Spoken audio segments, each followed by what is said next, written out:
900 साल तक की उम्र थी, उनका बेटा उन पर ईमान नहीं लाया, काफिर हो गया, काफिर। तो क्या कोई कह सकता है कि हजरत नूह इसके जिम्मेदार हैं? हजरत लूत पैगंबर अल्लाह के नबी थे, उनकी बीवी काफिरा थी। क्या कोई कह सकता है कि अल्लाह के नबी लूत ने अपनी बीवी को क्यों नहीं मुसलमान बनाया? तो उनकी बीवी का इल्जाम क्या उनके शौहर पर डाला जाएगा? अगर नहीं, और यकीनन नहीं, तो यजीद जैसे कुत्ते, कमीने, रजील के गुनाहों का बोझ हजरत अमीर मुआविया पे नहीं डाला जाएगा। बेशक बेशक बेशक। अल्लाहु अकबर, या रसूल अल्लाह।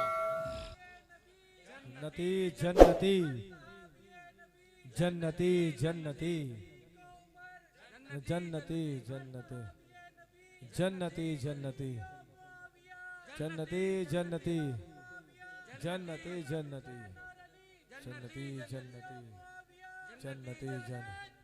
अल्लाहु अकबर, या रसूल अल्लाह। कुछ पाखंडियों ने यहां तक लिखा किताबों में, कुरान शरीफ 40 पारे थे। क्या थे? 40 पारे। 10 पारे जो अहले बैत की शान में थे, उसे हजरत उस्मान ने, हजरत अली, हजरत उमर ने, हजरत अबू बकर सिद्दीक ने मिल करके 10 पारे गायब कर दिए।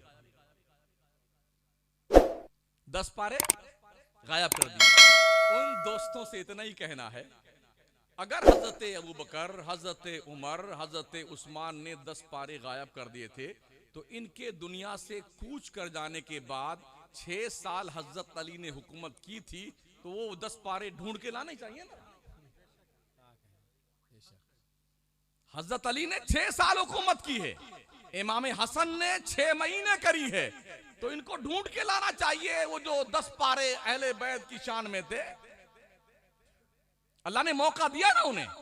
अगर इस हैसियत से इन तीनों सहाबा को कोई मुल्जिम गर्दानता है कि उन्होंने 10 पारे गायब कर दिए, तो हजरत अली और हजरत हसन के बारे में क्या ख्याल है? इनको मौका दिया गया, वो 10 पारा ढूंढ कर लाने के लिए, ये लेके नहीं आए, तो क्या ये मुल्जिम के दायरे से बाहर जाएंगे? ये भी मुल्जिम है माज़अल्लाह। कुरान 30 पारे है, 30 पारे। अल्लाह फरमाता इन्ना नहनु नज़्ज़लना ज़िक्र व इन्ना लहू लहाफ़िज़ून, बेशक हम ही ने कुरान उतारा है, हम ही इसकी हिफाजत करने वाले। बेशक बेशक बेशक, सुभान अल्लाह सुभान अल्लाह। कुरान मुकद्दस के अलहम्द के अलिफ पर यानी कि हमजा पर जो जबर आज के 1400 साल पहले था, अब भी वो जबर ही है। अलहम्द की दाल पर जो पेश 1400 साल पहले था, वो अब भी है।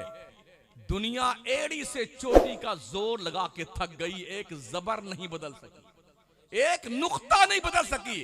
अभी एक पगलाया था कुछ साल पहले उत्तर प्रदेश में, उल्लू का पट्टा, तो अल्लाह ने उसको ऐसा बदल दिया, तू जा उसी में जिधर से आया हुआ है।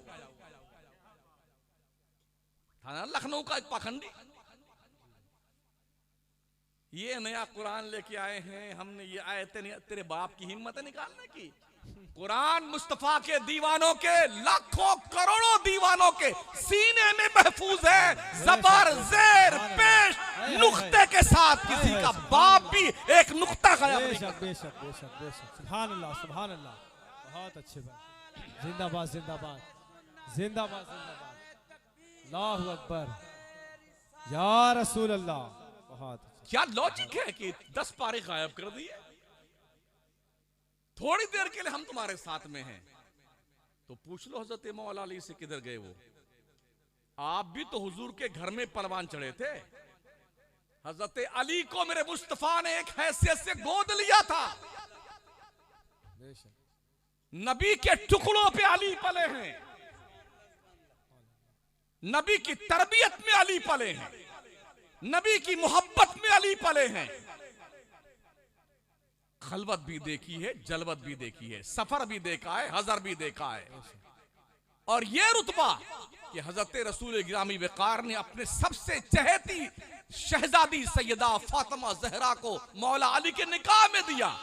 ये इंपॉर्टेंट रिश्ता मेरे मुस्तफा ने हजरत अली को अपने दामादी में कबूल किया। मुझे बताइए, सरकार को कितना एतमाद था हजरत मौला अली पे। तो हजरत अली को तो चाहिए था कि उनकी जब आंख खुली थी होश की, तब कुरान का नुज़ूल हुआ था। तकरीबन 9-10 साल की उम्र थी हजरत मौला अली की जब हुजूर ने उन्हें अपने किफालत में लिया, इसलिए कि अबू तालिब के घर में गरीबी बहुत थी, बच्चे ज्यादा थे। मेरे आका गए, अपने चचा अब्बास को बुलाया, कहा चलो चलते हैं चचा अबू तालिब के पास में, उनकी औलादें ज्यादा हैं, तो एक को आप गोद ले लीजिए, एक को मैं ले लेता हूं, ताकि उनकी किफालत का बोझ हल्का हो जाए। आए और हजरत रसूल गिरामी वक़ार ने हजरत अली को गोद लिया, अपनी किफालत में लिया, और हजरत अब्बास ने दूसरे शहजादे को अपनी किफालत में लिया और इनकी परवरिश शुरू करी और परवान चढ़ाया। तो नुज़ूल कुरान मौला अली की आंखों के सामने से शुरू हुआ था और 40 पारे तुम्हारे बताने के मुताबिक वो सब देखा था अली ने। हाफिज़े कुरान थे मौला अली, तो इन तीनों के इंतकाल फरमा जाने के बाद वो 10 पारे जोड़ देना चाहिए था कि नहीं जी ये 30 ही नहीं है, हमने 10 जोड़ दिए इसमें। अब तक पता नहीं वो 10 किधर हैं पारे।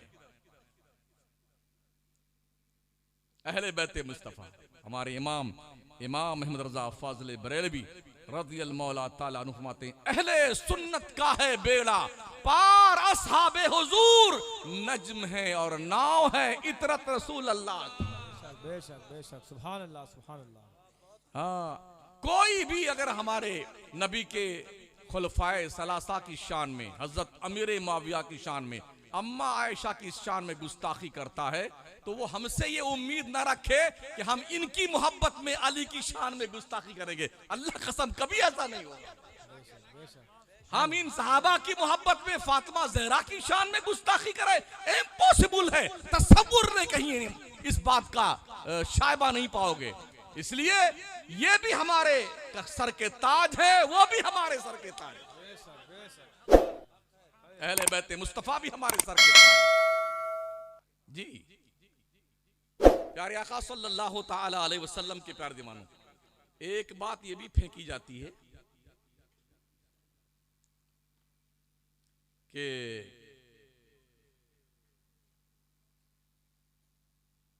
हजरत फातिमा ज़हरा रज़ियल्लाहु ताला अन्हा को अबू बकर सिद्दीक, उमर फारूक, इन सब ने मिल के शहीद कर दिया। अबे झूठो, तुम्हें हया तक नहीं आती, शर्म नहीं आती? अली जैसा बहादुर, शाहे मर्दा, शेरे यज़दा, कुव्वते परवरदिगार, ला फता इल्ला अली, ला सैफ इल्ला जुल्फ़िकार, उन जैसा कोई बहादुर नहीं। तो क्या इस बहादुर ने फातिमा ज़हरा को शहीद होते हुए देख लिया और सब्र किया? हमारे हुजूर के इंतकाल के 6 महीने के बाद ही सैयदा फातिमा ज़हरा का इंतकाल हुआ है। 6 महीने के बाद, यानी कि हजरत अबू बकर भी थे, हजरत उमर भी थे, हजरत उस्मान भी थे, हजरत मौला अली भी थे और सारे सहाबा भी थे।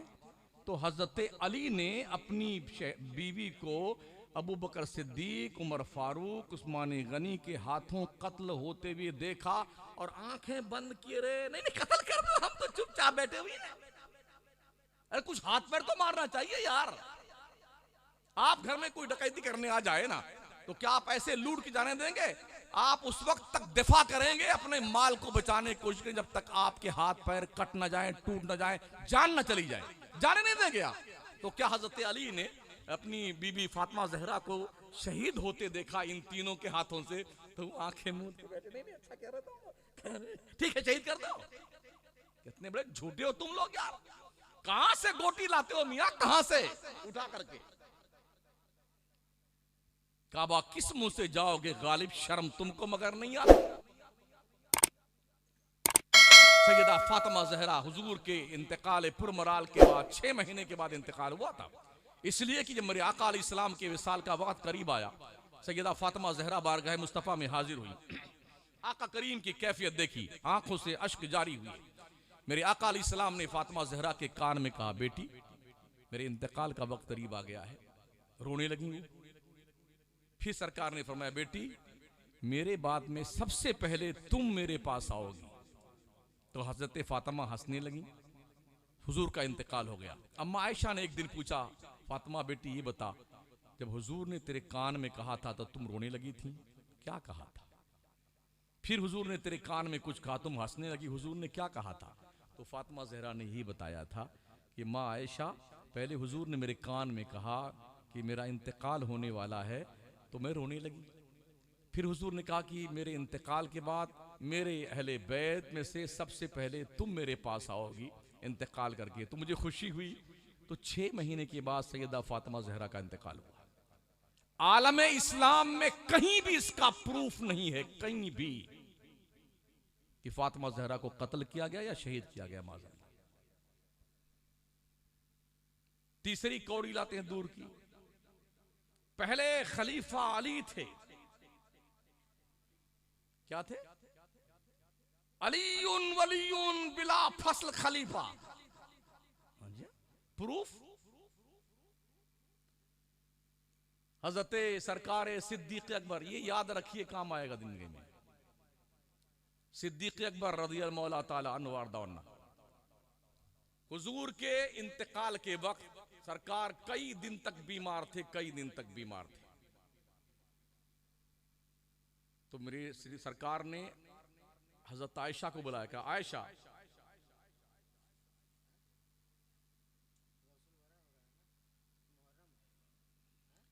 सरकार सल्लल्लाहु अलैहि वसल्लम से, तो सरकार अबू बकर सिद्दीक को हजरत आयशा ने कहा कि आका हुजूर फरमाते हैं कि मुसल्ले में जाओ। कहा हुजूर आपको देखेंगे नहीं तो उनका दिल बड़ा नर्म और नाजुक है, आप जो है आपको नहीं देखेंगे तो वो बर्दाश्त नहीं कर पाए। तो हुजूर ने इरशाद फरमाया उसको को नमाज पढ़ाए। तो 17 दिन तक हजरत अबू बकर ने नमाज पढ़ाई। सरकारी मौला अली करमल्लाहु ताजुल करीम फरमाते हैं, जिसको हुजूर ने अपनी हयात में मुसल्ले पे खड़ा किया, हमने उसे माना। तो ये हालात हैं हमारे। सरकार गौसत कुबरा की बारगाह नाज में आइए। गौसे आजम पीराने पीर रोशन जमीन पढ़ने गए बगदाद। कब गए थे? जब आपकी उम्र शरीफ 17 साल की थी। पढ़ने आए, शेख हम्माद बिन मुस्लिम की चौखट पे आकर के लेट गए। रात हो चुकी थी, बारिश हो रही थी। तो जब उनकी चौखट पे लेटे, आज का स्टूडेंट होता ना तो वो चिल्ला चिल्ला करके उस्ताद की नींद खराब कर देता, मगर अदब, इल्म अदब से आता है। सोए